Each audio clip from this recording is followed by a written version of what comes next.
한국 조선업계가 기뻐할 새로운 소식이 들어왔습니다.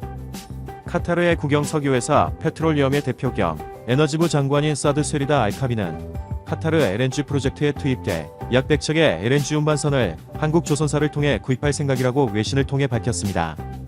그런데 카타르와 한국이 특별한 인연을 맺었다는 소식이 있습니다. 바로 코로나 사태로 카타르 에너지부 장관이 한국가스공사를 통해 진단키트를 어렵게 구한 이야기가 있었습니다. 카타르는 현재 24일 기준 코로나19로 42,213명과 21명의 수치를 기록하고 있습니다. 카타르의 인구가 280만 5,202명인 만큼 1.5%가 코로나에 걸리면서 인구 대비 매우 많은 사람들이 피해를 입고 있는 상황입니다.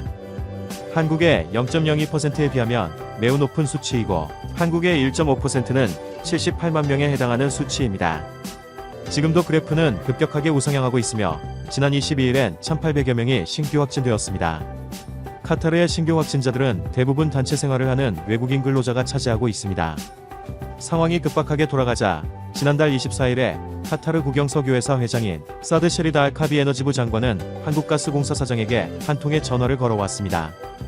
그는 최이봉 사장에게 한국산 진단키트를 구매하고 싶은데 방법을 알려달라고 요청했습니다.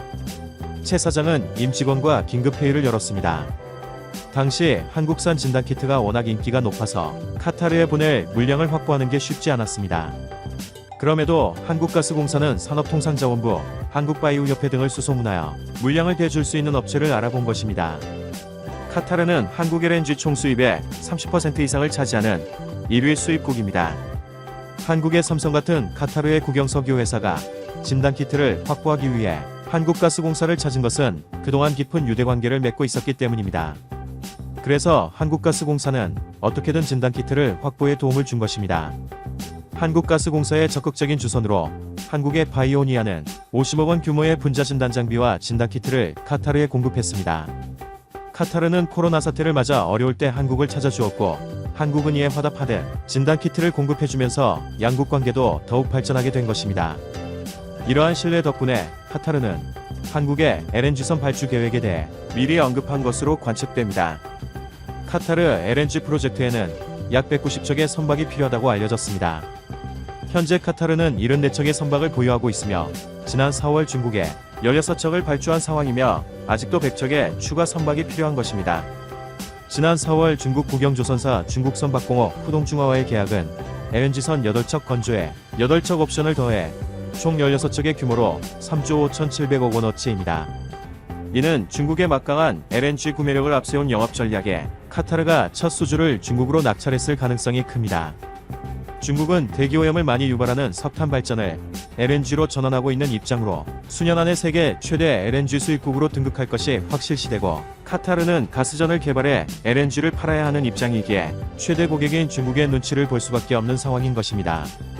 사실 중국 후동중화가 건조한 LNG선은 지난 2018년 해상에서 갑자기 고장이나 수리를 해보려 했으나 결국 폐선이 된 사례가 있어 세계 시장에서 중국의 건조 신뢰성은 바닥입니다. 그럼에도 카타르가 첫 발주를 중국에 몰아준 것은 중국의 LNG 구매력이 영향을 많이 끼친 것으로 분석할 수밖에 없습니다.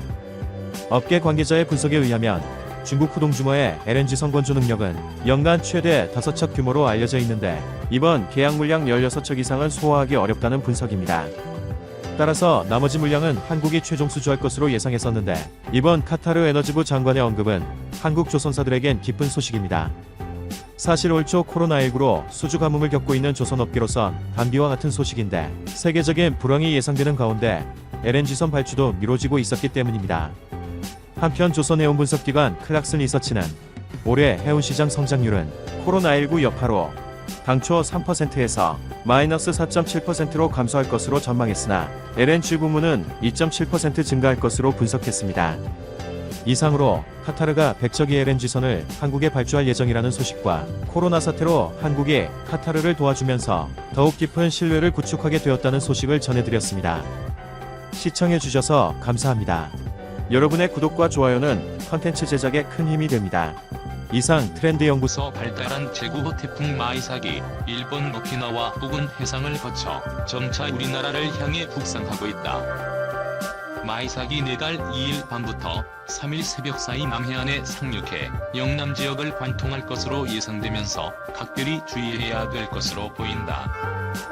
30일 기상청에 따르면 마이삭은 이날 오전 9시 기준으로 필리핀 마닐라 동북동쪽 약 910km 부근 해상에서 시속 3km의 느린 속도로 동진 중이다.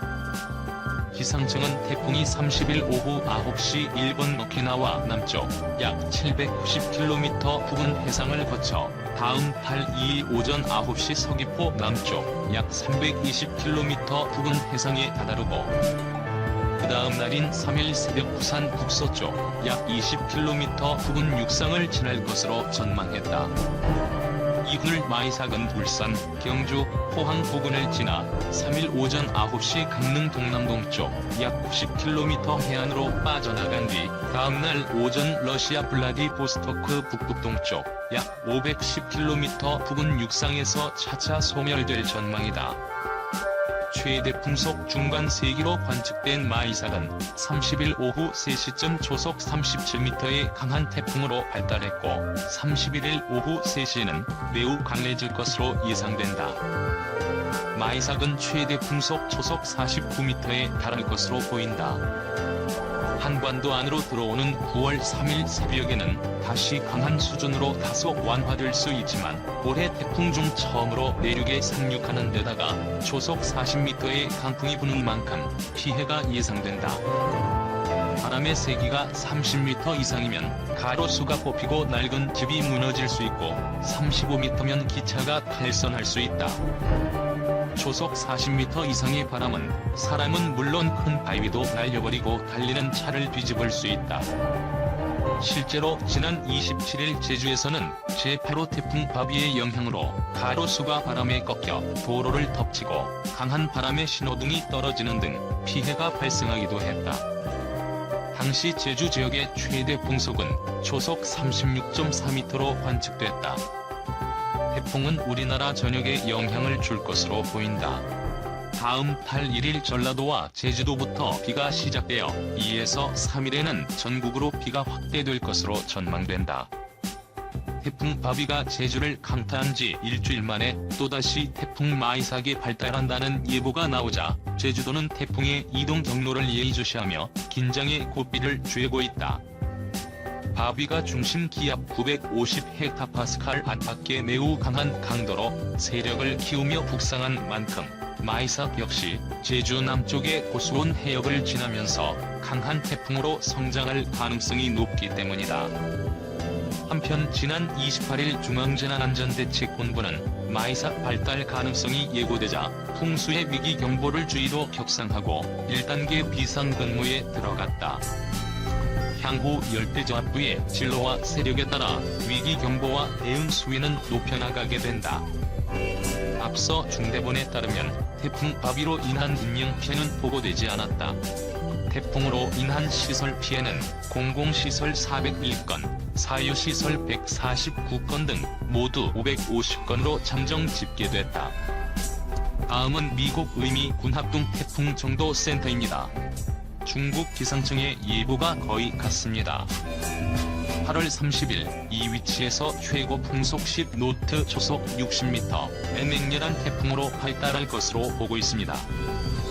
그리고 북상하면서 백신 못 꾸리고 09월 01 18시 N80원 5초 속으로는 43에 대해 강력한 세력을 유지한 채 즉 한반도 이상륙하겠습니다.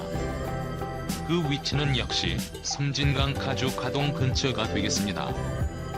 다음은 일본 기상청입니다. 일본은 이 태풍이 북상하면서 오키나와 큐슈 그리고서 일본의 넓은 지역이 태풍의 위험 발현되들 곧 큰 피해가 예상되기 때문에 엄중한 경계를 하고 있는 상황입니다. 해군 후월리에 18시에 이 위치에 이때 중심 귀여운 965헥타파스칼 최대 풍속은 초속 40m 최대 순간 풍속은 55입니다. 그리고 폭풍이 미주는 영역은 437합니다. 부산에서 서울까지 의굴입니다. 일본 기상청이 역시 상륙 지정을 오진을 하나 미안 중앙로 섬진강 가려 부근으로 보고 있습니다. 마지막으로 한국기상청입니다. 우리 기상청은 다소 오른쪽은 정도를 예상하고 있습니다. 09월 01 18시 부산의 북서 스무주로 메타라고 되어 있습니다. 진해 창원 부근으로 생각됩니다. 지도상으로는 창원 부근의 태풍이 상륙해서 울진 부근에서 동내로 빠져나가는 것으로 보입니다. 중심 기압은 995헥터파스칼 역시 매우 강한 태풍으로 예상하고 있습니다. 이번 제구어 태번 바이삭은 강한 세력을 유지한 채 한반도의 육지에 상륙한 올해 첫 태풍이 될 것 같습니다. 이 대부분 발달하면서 북상하고 8월 31일 돼서 9월 1일에 그렇죠 후 강한 세력으로 발달할 것입니다. 각국의 예상을 보면 정확한 태풍 중심의 상륙지 주문 5억 편차가 있지만 한반도 남해안에 홀한 것에 상륙한다는 것은 그에 틀림이 없습니다. 특히 태풍의 위험 반에 들어가는 부산, 경남, 경북 지방은 특별히 경계를 해야 될 것 같습니다. 또한 지난번 영상에서도 얘기했지만 9월 2일에서 3일은 음력으로 보름이고 사이에 해당합니다. 만접대 수위가 매우 높아지게 되죠. 그런데 태풍은 지역이 아니기 때문에 해수면을 잡아 탕입니다. 따라서 태풍과 만조가 만나며 해수면 흡겨, 희상승하고 큰 강의 중 하루를 범람시킵니다. 엄청난 대용서를 일으킬 수 있습니다. 태풍이 접근하는 시각과